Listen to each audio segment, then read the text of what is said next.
परिहन्ताणं नमो सिद्धाणं नमो आयर्याणं नमो उवज्जायाणं नमो लोये सौवसाहूणं।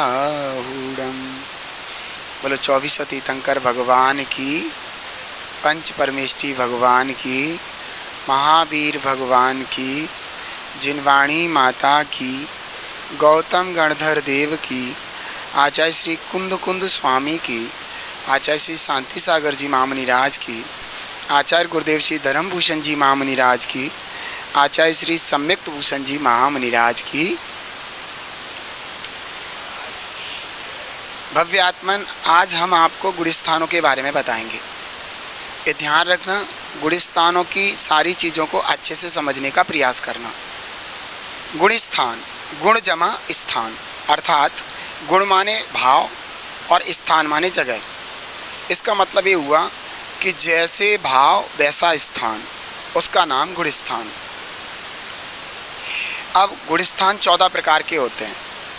उसमें मिथ्यात, साधन, सम्यक मिथ्यात, अविरत सम्यक, देश विरत, प्रमत्त संयत, अप्रमत्त संयत, अपूर्वकरण, अनिवृत्तिकरण, सूक्ष्म संप्राय, उपशांत मोह, क्षीण मोह, सहयोग केवली और अयोग केवली। और उसके बाद गुणस्थानों से रहित होते हैं सिद्ध भगवान, जो कि जिनकी आत्मा पूरी शुद्ध और पवित्र है। तो मैंने बताया आपको कि 14 गुणस्थान है, तो इनको 14 स्थान बोलते हैं। क्या बोलते हैं? 14 स्थान बोलते हैं, ठीक है ना। तो क्या होता है कि 14 स्थानों में जीव अपने अपने परिणामों से जाता है, ठीक है। तो जीव अपने अपने परिणामों से जाता है 14 स्थानों में। तो क्या रहता है कि हमें क्या करना चाहिए कि हमें इन गुणस्थानों को समझने के लिए हमें समझना पड़ेगा कि जीव के जो परिणाम हैं, जैसे परिणाम हैं, जैसे भाव होते हैं, वैसे ही जीव के गुणस्थान होते हैं। तो गुण का मतलब हो गया भाव और स्थान का मतलब होगा जगह। तो ये 14 जगह हैं। तो जैसे भाव होंगे वैसे ही ये जगहों में जाएगा। ये जगह क्या है? ये परिणाम है, भाव है, आत्मा के परिणाम। तो इसमें क्या होता है, ये जगहों का ऐसे समझिए, जैसे अच्छे अच्छे भाव होंगे तो जीव ऊपर ऊपर बढ़ेगा, और बुरे बुरे भाव होंगे तो जीव नीचे नीचे आएगा। सबसे निचला मिथ्यात गुणस्थान और सबसे ऊंचा अयोग केवली गुणस्थान है। उसके बाद गुणस्थानों से रहे सिद्ध भगवान ही जीव बन जाता है। तो आपने ये समझ लिया, जीव के जैसे परिणाम होते हैं वैसा स्थान होता है, तो वैसे ही गुणस्थान होते हैं। अगर मिथ्यात परिणाम हुआ उदाहरण के लिए, तो जीव मिथ्यात पहले गुणस्थान में होगा। तो ऐसा समझना चाहिए। अब हम समझेंगे कि ये गुणस्थान जो है किसके निमित्त से होते हैं, किसके निमित्त से गुणस्थान होते हैं। तो यहाँ पर आ रहा है मोहिनी कर्म और योग के निमित्त से आत्मा के परिणामों में जो उतार चढ़ाव होता है उसे गुणस्थान कहते हैं। एक मोहिनी, 8 कर्म होते हैं ना, उसमें मोहिनी नाम का एक कर्म है, तो उसके निमित्त से गुणस्थान होते हैं। और मन वचन काय की चंचलता रूप जो योग है उसके निमित्त से होते हैं। तो मोहिनी कर्म और योग के निमित्त से आत्मा के परिणामों में उतार चढ़ाव होता है, तो उससे जो है ये स्थान बदलते हैं, है ना। ये स्थान होते हैं 14 के 14। तो इस तरीके से हमें समझना चाहिए। तो हमारे परिणामों के उतार चढ़ाव में कौन निमित्त बनता है? मोहिनी कर्म और योग। आपने देखा हो मन वचन काय की चंचलता के योग कहते हैं। तो हम ये समझेंगे कि ये मोहिनी कर्म और योग क्या है, ये जानने का प्रयास करेंगे। तो सबसे पहले हम जानेंगे मोहिनी कर्म। तो मोहिनी कर्म को जानने के लिए, मोहिनी कर्म 2 प्रकार का होता है, एक दर्शन मोहिनी, एक चारित्र मोहिनी। दर्शन मोहिनी कर्म क्या करता है? हमारी श्रद्धा पर अटैक करता है, सम्यक दर्शन पर अटैक करता है, समझ गए, हमारी श्रद्धा पर अटैक करता है। यानी कि दर्शन मोहिनी का, अगर दर्शन मोहिनी के 3 भेद हैं, मिथ्यात, सम्यक प्रकृति। अगर मिथ्यात का उदय रहेगा तो हमें सम्यक तो होगा नहीं, समझिए, हम मिथ्या दृष्टि हो जाएंगे। और सम्यक मिथ्यात का उदय रहेगा तो ना तो पूर्ण रूप से मिथ्या दृष्टि होगा, ना पूर्ण रूप से सम्यक दृष्टि रहेगा, मिले जुले परिणाम रहेंगे। अर्थात जैसे दही खट्टा होता है, खांड मीठी होती है, और दही खांड को आपस में मिला दो तो मिक्स स्वाद आएगा, ना वो दही का स्वाद आएगा ना खांड का। तो ये परिणाम सम्यक मिथ्यात वाला होता है। अब है सम्यक प्रकृति, इसमें ज़्यादा ताकत नहीं होती, ये हमारे सम्यक्त को मलिन तो करती है, ये हमारे सम्यक्त में थोड़े बहुत दोष तो लगाती है, लेकिन सम्यक्त को नष्ट करने में समर्थ नहीं हो पाती। इसमें इतनी शक्ति नहीं है कि सम्यक दर्शन को नष्ट कर दे। तो ये दर्शन मोहिनी की तीनों प्रकृतियाँ हमारे सम्यक दर्शन पर अटैक करती हैं। समझ में आ गया? अब चारित्र मोहिनी पर चलते हैं। तो चारित्र मोहिनी क्या करती है कि हमारे चारित्र गुण का घात करती है। जहाँ दर्शन मोहिनी सम्यक दर्शन को घात करने में निमित्त बनती है, वहीं चारित्र मोहिनी क्या करती है, हमारे चारित्र को, सम्यक चारित्र का घात करती है। समझ में आ गया? तो ये हमें समझना चाहिए। तो अब हम चारित्र मोहिनी प्रकृति की ओर चलते हैं कि जो है ये इसके कितने भेद हैं और किस तरीके से हमारे चारित्र गुण को घात करती है। तो इसके जो है चारित्र मोहिनी के दो भेद हैं, कसाय वेदनी और नौ कसाय वेदनी। यहाँ वेदनी का मतलब समझना, जब जीव के कसाय का उदय होता है तो वह कसाय का अनुभव करता है, वेदन करता है। अनुभव करना, वेदन करना, है ना। जैसे जब हम नमक खाते तो नमक का वेदन होता है, अनुभव होता है खारेपन का। जब हम मीठा खाते तो मीठेपन का अनुभव होता है। ऐसे जब जो कसाय का उदय होता है वैसे वैसे कसाय का हमें अनुभव होता है। जैसे क्रोध कसाय जब हमें आती है तो हमें क्रोध का अनुभव होता है कि मुझे क्रोध आ रहा है। समझ गए? ऐसे समझना चाहिए। तो कसाय वेदनी और नौ कसाय वेदनी दो भेद हैं किसके? चारित्र मोहिनी कर्म के। अब कसाय वेदनी के भेद कितने हैं? 16। उनमें मूल में अगर देखे जाएं तो अनंतानुबंधी, अप्रत्यख्यानावरण, प्रत्यख्यानावरण और संजुलन। अब इनके चार चार बच्चे हो गए। अनंतानुबंधी क्रोध, अनंतानुबंधी मान, अनंतानुबंधी माया, अनंतानुबंधी लोभ। ऐसे अप्रत्यख्यानावरण क्रोध, अप्रत्यख्यानावरण मान, अप्रत्यख्यानावरण माया, अप्रत्यख्यानावरण लोभ। ऐसे प्रत्यख्यानावरण क्रोध, प्रत्यख्यानावरण मान, प्रत्यख्यानावरण माया, प्रत्यख्यानावरण लोभ। ऐसे संजुलन क्रोध, संजुलन मान, संजुलन माया, संजुलन लोभ। ऐसे मिला करके ये 16 भेद हो गए। मूल में 4 भेद हैं कि क्रोध, मान, माया, लोभ। वो मूल में अनंतानुबंधी, अप्रत्यख्यानावरण, प्रत्यख्यानावरण और संजुलन। तो इस तरीके से और इसको प्रभेद करें कसाय वेदनी को तो हम क्या कर देंगे, 16 भेद हो जाएंगे इनके 4-4। अब इनमें क्या होता है ये मैं समझने का प्रयास करूँगा। अनंतानुबंधी कसाय का उदय रहता है तो ये क्या काम करती है? एक तो ये सम्यक दर्शन का भी घात करती है, दो अटैक करती है। इधर ये सम्यक दर्शन को भी घात कर देती है। अगर अनंतानुबंधी कसाय का उदय रहा तो सम्यक दर्शन नहीं हो सकता। हाँ, और इधर चात का भी घात करती है। चात का क्या घात करती है? बाकी की अप्रत्यख्यानावरण, प्रत्यख्यानावरण, संजुलन और 9 कसाय है ना, इनको बल प्रदान करती है, इनको मजबूत बनाती है। समझ में आ गया? इनसे कहती है जाओ इसके चात को घात करो, मैं बैठा हूँ, ऐसे करके करती है। तो ये अनंतानुबंधी कसाय बहुत तंगड़ी है। ये 2 काम करती है, इधर सम्यक्त का भी ना घात कर देती है, इधर चात का भी घात करती है। तो ये आपको समझना चाहिए। इनके 4 भेद हैं, क्रोध, मान, माया, लोभ। अब अप्रत्यख्यानावरण कसाय क्या करती है वो समझिए।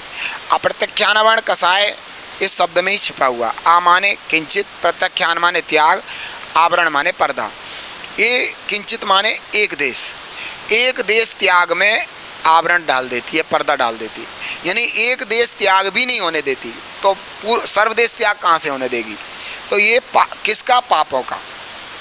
यह पापों का एक देश त्याग भी नहीं होने देती। इस कसाय का जब तक उदय रहेगा तो आप पापों का एक देश त्याग भी नहीं कर सकते।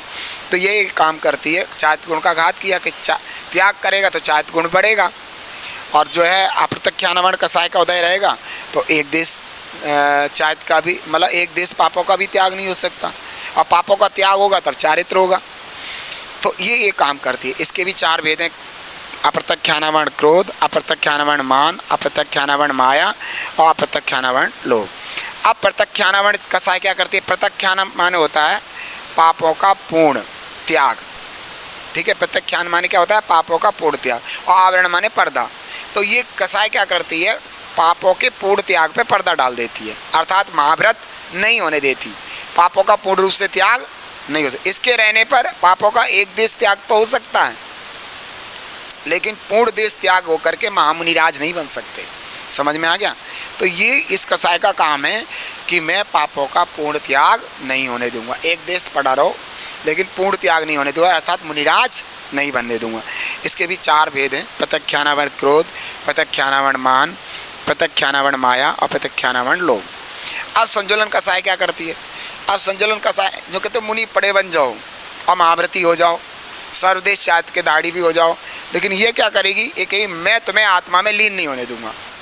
तो ये कसाय जो संजुलन कसाय है मुनिराज को अपने आत्मा में लीन नहीं होने देती। अर्थात मुनिराज को देखो, आत्मा में लीनता के पर्यायवाची शब्द हैं। आत्मा में लीनता कहो, शुद्धोपयोग कहो, स्वरूपाचरण चारित कहो, शुद्धात् प्रकाशन कहो या यथाख्यात चारित कहो, एक ही बात है। ये सब एक ही चीज़ है। तो ये इन किसी को भी नहीं होने देती जब तक संजुलन कसाय का उदय रहेगा। समझ में आ गया? जब तक संजुलन कसाय का उदय रहेगा तब तक वे मुनिराज अपनी आत्मा में लीन नहीं हो सकते, ये ध्यान रखें। तो ये क्या काम करती है? यथाख्यात चारित को रोकती है, आत्मा की लीनता को रोकती है। तो ये मैंने आपको ये 16 भेद बताए। अब 9 कसाय वेदनी की तरफ चलते हैं। 9 कसाय वेदनी का क्या? 9 कसाय का अनुभव होना, वेदन होना। तो अब ये देखते हैं क्या करती है। जैसे मान लीजिए 9 कसाय वेदनी के 9 भेद हैं। अब 9 भेद होने से इसको 9 कसाय नहीं कहते। 9 माने होता किंचित, है ना? कसाय माने कसाय, किंचित कसाय। ये जीव के ऊपर ज़्यादा प्रभाव नहीं डालती, जैसे बाकी जो पहले वाली कसाएं जितना प्रभाव डालती थी वैसा प्रभाव नहीं डालती। लेकिन ये जो है 9 कसाएं उन कसायों के साथ होकर के प्रभाव डालती है। समझ गए? उनके आड़ में रह करके, उनके साथ रह करके ये जीव के लिए कर्म बंधन का कारण बन जाती है। इनमें खुद की इतनी सामर्थ्य नहीं है कि जीव को ज़्यादा नुकसान पहुंचा सके, लेकिन उन कसायों के साथ मिल करके ये जीव को खूब बढ़िया से नुकसान पहुंचा देते हैं। अब इनके 9 भेद हैं।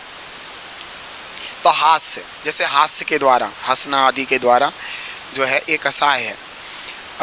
रति के द्वारा, विशेष राग के द्वारा, अरति के द्वारा, विशेष प्रकार के द्वेष के द्वारा, शौक, दुखी होकर के, जैसे कोई किसी का मर गया, हाय मर गया, या किसी की चीज़ कोई खो गई तो रोना, दुखी होना, ये वो कसाय का उदय होता है।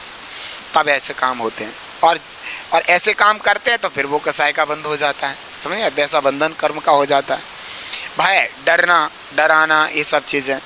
जुगुप्सा, गिलानी करना, ये भी एक कसाय है। स्त्री वेद की वजह से पुरुष में रमण करने के भाव होते हैं, तो ये भी एक कसाय है। पुरुष वेद की उदय की वजह से स्त्री में रमण करने के भाव होते हैं, ये भी एक कसाय है। नपुंसक वेद के उदय से स्त्री और पुरुष दोनों में रमण करने के भाव होते हैं, तो ये नपुंसक वेद, ये भी एक कसाय है। तो ये जो कसाएँ हैं हमने आपको बताई 16 और 9 25, ये जो कसाएँ हैं हमारे चारित्र गुण का क्या करती हैं? घात करती हैं, नुकसान पहुंचाती, जैसा कि मैंने आपको बताया। अब ये हमने आपको मोहिनी कर्म के भेद बता दिए। ये आपके जब हम गुणस्थानों की बात करेंगे तब ये इनकी चर्चा हम आगे करेंगे। अब योग किसे कहते हैं? मन वचन काय की चंचलता को योग कहते हैं। आपको पता है आपका मन भी चंचल रहता है, वचन भी चंचल रहते हैं, काय भी चंचल रहते हैं, तो ये योग है। तो इस तरीके से योग को आप समझ गए। अब हम आपको बताते हैं प्रमाद। अब ये प्रमाद क्यों बता रहे हैं? क्योंकि प्रमाद की बात आगे आएगी, इसलिए यहाँ पर चैप्टर था तो मैं आपको समझा देता। प्रमाद माने आलस्य होता है, और आलस्य किस में करना? आत्मा की उन्नति में आलस करना। हमारे आत्मा का जो हित होना है, हमारा आत्मा से परमात्मा बनना है, उस कार्य में जो हम प्रमाद करते हैं तो उसका नाम होता है प्रमाद। वे 15 प्रमाद कौन से हैं जो हमारे आत्महित में, आत्म आराधना में बाधक होते हैं? तो पहले 5 इंद्रियां, 4 कसाय, 4 विकता, 1 निद्रा, 1 स्नेह, ये टोटल 15 हो गए। जो 5 इंद्रियां होती ना, स्पर्शन, रसना, घ्राण, चक्षुकरण, इन 5 इंद्रियों के 5 विषय होते हैं। तो जीव क्या करता है? इन 5 इंद्रियों के 5 विषयों में प्रवृत्ति करता है, तो उसको कहते हैं प्रमाद। और जब वो उस दर प्रवृत्ति करेगा तो मेरा आत्मित नहीं होगा, आत्मित में बाधा पड़ेगी, तो इसलिए इनको 5 इंद्रियों के विषयों को जो है प्रमाद कहा गया। कसाय, क्रोध, मान, माया, लोभ। अब आपको पता है जब आप क्रोध, मान, माया, लोभ रूप प्रवृत्ति करोगे तो अपने आत्मित से हटोगे, दूर जाओगे। तो ये 4 कसाय वे भी हमारे प्रमाद का कारण, हमारे आत्मित में बाधक हैं, इसलिए इनको भी प्रमाद में लिया है। अब 4 विकता, स्त्री कथा, राज कथा, चोर कथा, भोजन कथा, जब हम इन कथाओं में पढ़ेंगे, इन विकताओं में पढ़ेंगे तो हमारा क्या होगा? आयत होगा। हम अपनी आत्मा की उन्नति नहीं कर सकते।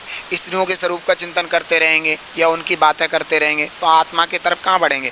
भोजन की बातें करते रहेंगे, उनका चिंतन करते रहेंगे, आत्मा की तरफ कहाँ बढ़ेंगे। हम राज्य, वो जीत गया, मोदी जीत गया, फलान हो गया, ढमका हो गया, इन चीज़ों में पड़े रहे तो आत्महित कहाँ से करेंगे। ऐसी चोर कथा, वो चोर ऐसे, वो ऐसे चढ़ता है, चोर ऐसे करता है, इन्हीं चीज़ों में पड़े रहेंगे तो हम आत्महित में बाधक बनेंगे। तो ये जो है इस तरीके से बिकता भी प्रमाद है, हमारे आत्महित में बाधक बनते, कारण नहीं बनते। इसलिए इन्हें प्रमाद में लिया, आलस में लिया। किस में? आत्महित में, जो आलस हो। अब निद्रा है, हम सोएंगे तो प्रमाद है, तो आप सोते सोते आत्महित थोड़ी होता है। ऐसे स्नेह, किसी के प्रति विशेष स्नेह और राग रखेंगे, विशेष उसके प्रति लगाव रखेंगे, तो जब पर पदार्थ के प्रति हम लगाव रखेंगे तो हम अपने आत्महित में साधक कैसे बन सकते हैं, हम बाधक ही बनेंगे। तो इस तरीके से मैंने आपको प्रमाद भी बताए। अब इसके बाद हम क्रम से चलते हैं गुण स्थानों की ओर, ठीक है। अब ये पहले गुण स्थान से लेके 14 गुण स्थान होते हैं और उसके बाद सिद्ध भगवान होते हैं। तो गुण स्थानों से रहे सिद्ध भगवान होते हैं। हम इसको ऐसे भी डिवाइडेशन कर सकते हैं कि जीव 2 प्रकार के होते हैं, मुक्त और संसारी। ऐसे भी हम डिवाइड कर सकते हैं। तो मुक्त तो हो गए सिद्ध भगवान और संसारी हो गए 14 गुण स्थान। समझ में आ गया। जीव 2 प्रकार के होते हैं, मुक्त और संसारी, ठीक है। तो मुक्त में कौन आएंगे? सिद्ध भगवान आएंगे और संसारी में आएंगे 14 गुण स्थान। ये डिवाइडेशन हो गया, यानी कि संसार अर्थात 14 गुण स्थान और मुक्त अर्थात सिद्ध भगवान, ठीक है। अब हम ये समझेंगे कि जो 14 स्थान है जिनका नाम गुण स्थान है, जो कि हमारे अपने भावों का फल है। अच्छे भाव होंगे तो जीव की उन्नति होती है, ऊपर ऊपर गुण स्थानों में बढ़ता चला जाता है। बुरे भाव होंगे तो जीव की नीचे को पतन होता है और वो नीचे नीचे गिरता चला जाता है। ऐसा समझना चाहिए। अब मैं आपको ये बताना चाहता हूँ सबसे पहले कि जो 14 गुण स्थान है, जो मैंने सबसे पहले आपको नाम बताए थे, मैं आपको ये बताना चाहता हूँ इन 14 गुण स्थानों में कि जो मोहिनी कर्म है, कौन से गुण स्थान से कौन से गुण स्थान तक मोहिनी कर्म का निमित्त रहता है।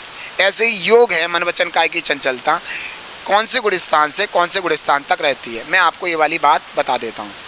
जैसे मोहिनी कर्म है, तो मोहिनी कर्म का जो उदय है, मोहिनी कर्म का उदय जीव के पहले मिथ्यात्व गुण स्थान से लेकर, उदय नहीं निमित्त, मोहिनी कर्म का निमित्त है जीव के साथ, वो पहले मिथ्यात्व गुण स्थान से लेकर के और 12वें क्षीण मोह तक रहता है।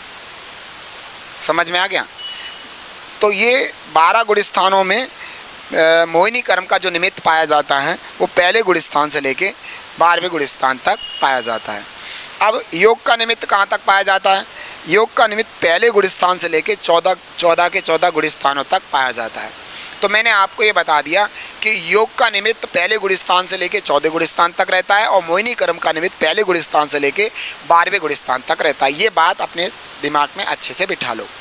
अब वो बात अलग है कि योग के होने से भी निमित्त होता है, योग के ना होने से भी निमित्त होता है, और मोहिनी कर्म के होने से भी निमित्त होता है, मोहिनी कर्म के ना होने से भी निमित्त होता है। जैसे मैं बताता हूँ कि योग जो है 13वें गुण स्थान तक रहता है। तो योग जो है 13वें गुण स्थान तक तो रहता ही है, लेकिन 14वें गुण स्थान में योग नहीं होता। और हमने कहा कि 14 के 14 गुण स्थान योग के निमित्त से होते हैं, वो इसलिए क्योंकि योग का रहना 13वें गुण स्थान तक तो वहाँ तो निमित्त यही है, और वहाँ 14वें गुण स्थान में योग का नहीं होना निमित्त है। समझ में आ गया। तो इसलिए ये पहले गुण स्थान से लेके 14 गुण स्थान योग के निमित्त से माने गए। 13वें गुण स्थान तक तो एक को होना निमित्त है और 14वां गुण स्थान योग का नहीं होना निमित्त है। ऐसे ही मान लो 11वें गुण स्थान तक तो मोहिनी कर्म का होने का निमित्त है और 12वां गुण स्थान मोहिनी कर्म का नहीं होने का निमित्त है। ये ऐसा समझ चाहिए, यानी सद्भाव या असद्भाव, होना और नहीं होना, इस तरीके से निमित्त को आप समझ सकते हैं। अब मैं आपको ये बताता हूँ कि प्रमाद कौन से गुण स्थान तक रहते हैं। जीव के प्रमाद कौन कौन से गुण स्थान तक रहते हैं, ये हम आपको समझाएंगे। तो जीव के प्रमाद रहते हैं पहले गुण स्थान से लेकर के 6 गुण स्थान तक जीव के अंदर प्रमाद रहते हैं। समझ में आ गया। तो छठे गुण स्थान में जबकि मुनिराज होते हैं, तो छठे गुणस्थानवर्ती मुनिराज के भी जीव के उनके भी प्रमाद रहते हैं। तो पहले गुणस्थान से लेकर के छठे गुणस्थान तक जीव के प्रमाद रहते हैं और सातवें गुणस्थान से ऊपर जीव के प्रमाद नहीं रहते, जो हमने पीछे 15 प्रमाद बताए थे। अब ये मैंने आपको सब कुछ बताने के बाद अब मैं आपको चलता हूँ पहला गुणस्थान मिथ्यात गुणस्थान। किसकी ओर चलता हूँ? पहला गुणस्थान मिथ्यात गुणस्थान। तो मिथ्यात गुणस्थान की ओर हम जब चलते हैं तो हम समझने की प्रयास करेंगे बहुत अच्छे से कि जो मिथ्यात गुणस्थान होता है तो ये मिथ्यात प्रकृति के उदय से होता है। जैसे मैं पहले बता करके आया था आपको, दर्शन मोह की 3 प्रकृतियाँ होती हैं, मिथ्यात, सम्यक मिथ्यात और सम्यक प्रकृति। तो जो पहला गुणस्थान होता है ये मिथ्यात प्रकृति के उदय से होता है। अब यह जीव जो इस मिथ्यात प्रकृति का उदय रहता है और मिथ्या दृष्टि जीव रहता है और मिथ्यात गुणस्थान में रहता है, ये जीव बहुत पतित जीव है, ये बुरे भाव वाला जीव होता है, यह सबसे ज़्यादा अपने नुकसान करने वाला जीव होता है। इसके निमित्त से 100 पर दोनों का नुकसान हो सकता है। यह जीव कभी भी अपना हित नहीं करता, हमेशा अपने अहित में प्रवृत्ति रहती है इसकी। ये सच्चे देवसा गुरु के प्रति उत्साहवान नहीं रहता, उनकी भक्ति में तत्पर नहीं रहता। मिथ्या कुगुरु कुदेव कुशास्त्र के प्रति अग्रसर रहता है, उनकी भक्ति पूजा करता है। और ये विषयों का इतना लोलुपी होता है, 5 इंद्रियों के, संसारिक वैभव के, भोग विलासों के इतना लोलुपी होता है। अगर इससे कोई कह दे तो गोबर पूज ले, तेरे 1 करोड़ रुपए आ जाएंगे, तो ये गोबर को पूजने के साथ चाट भी लेगा, खा भी जाएगा। इसका कुछ भरोसा नहीं है। ये इतने गिरे हुए परिणाम वाला जीव होता है कि इसका कुछ कहा नहीं जा सकता। मिथ्यात के उदय रहने के कारण यह जीव अपना बड़ा अहित करता है, बड़ा नुकसान करता है, बहुत ही ज़्यादा। तो मैंने आपको ये बताया कि मिथ्या दृष्टि गुणस्थान सबसे ज़्यादा पतित गुणस्थान है। मिथ्या दृष्टि होता है, ये सम्यक दृष्टि नहीं होता है, ये आप स्वपर का अहित करने वाला होता है। यह जीव अगर ऊपर चढ़े तो इसको अगर दर्शन मोहिनी की सम्यक मिथ्यात प्रकृति का उदय आता है तो यह जो है सम्यक मिथ्यात नाम के तीसरे गुणस्थान में पहुंच सकता है। और अगर ये अव्रति है और इसको अव्रत अवस्था में अगर सम्यक होता है तो यह ठीक चौथे गुणस्थान में पहुंच सकता है। और यह जीव अगर देशव्रति है, देशव्रत धारण कर रखे और मिथ्या दृष्टि है, अगर इसको सम्यक होते और वैसे परिणाम बन जाएं तो यह निश्चित रूप से 5वें गुणस्थान में जा सकता है। और अगर यह जीव महाव्रती है, मिथ्या दृष्टि होने पर महाव्रती है, मुनिराज है, और इनके जैसे ही सम्यक हो और वैसे 7वें गुणस्थान की कोई परिणाम हो तो तुरंत पहले गुणस्थान से 7वें गुणस्थान में जा सकता है। तो ऐसा समझना चाहिए। तो ये हमने आपको पहले गुणस्थान से ऊपर जाने की बातें आपको बताई कि कैसे ऊपर जा सकते हैं। तो आज इतना ही। कल हम सासाधना आदि ऊपर के गुणस्थान बताएंगे इसी भावना के साथ। ओम नमः।